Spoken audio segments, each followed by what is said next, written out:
தமிழ் சினிமாவில் 2011இல் வெளிவந்த சிறந்த படங்கள். 2011இல் வெளிவந்த சிறந்த படங்களின் பட்டியல்களை பார்க்கலாம் வாங்க. ஆடுகளம் வெற்றிமாறன் இரண்டாவது படம்.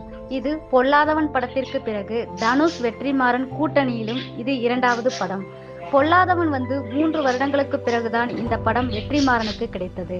சேவல் சண்டையும் அதை மையப்படுத்தி ஏற்படுத்தும் பகையும் பற்றி இந்த படம் 6 தேசிய விருதுகளையும் வென்றது என்பது குறிப்பிடத்தக்கது.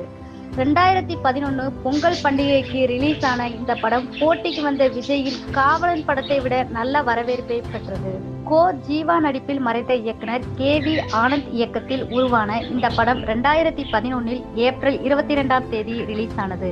புகைப்பட கலைஞராக ஜீவா, பத்திரிகையாளராக கார்த்திகா, நாயகர் அடிக்கடி அடால்ட்டாக பேசும் பியா பாஜ்பாய் என இளமை துள்ளல்களுடன் அனைவரும் நடித்திருப்பார்கள். வழக்கமான அரசியல்வாதி vs பத்திரிகையாளர் கதைதான் என்றாலும் நிஜமான வில்லன் யார் என்பதை கிளைமேக்ஸில் தான் தெரிய வரும் என்பதுதான் அனைவரும் காத்திருந்த ஆச்சரியம். யுத்தம் செய் மிக்சின் இயக்கிய இந்த படம் 2011 பிப்ரவரி 3ஆம் தேதி ரிலீஸ் ஆனது. சேரன் அது CBCDI அதிகாரியாக நடித்திருப்பார்.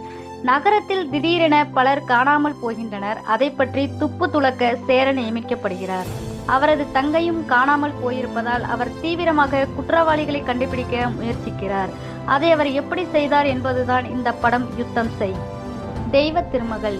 விக்ரம், பேபி சாரா, அனுஷ்கா, சந்தானம், அமலாபால் உள்ளிட்டோர் நடிப்பில் 2011 ஜூலை 15இல் ரிலீஸ் ஆன படம்தான் இது. மன வளர்ச்சி குறைபாடுடைய கிருஷ்ணா விக்ரம் அவரது காதல் மனைவி மூலமாக பிறக்கும் பெண் குழந்தை நிலவுக்காக நடத்தும் பாச போராட்டம் தான் இந்த தெய்வ திருமகள். மங்காத்தா. அஜித் ரசிகர்கள் எல்லோரும் தற்போது கொண்டாடும் படமாக இருந்து வருகிறது மங்காத்தா. நானும் எவ்வளவு நாளுக்கு தான் நல்லவனாக நடிக்கிறது என கூறி அஜித்தை கெட்டவனாக நடிக்க வைத்திருப்பார் வெங்கட் பிரபு.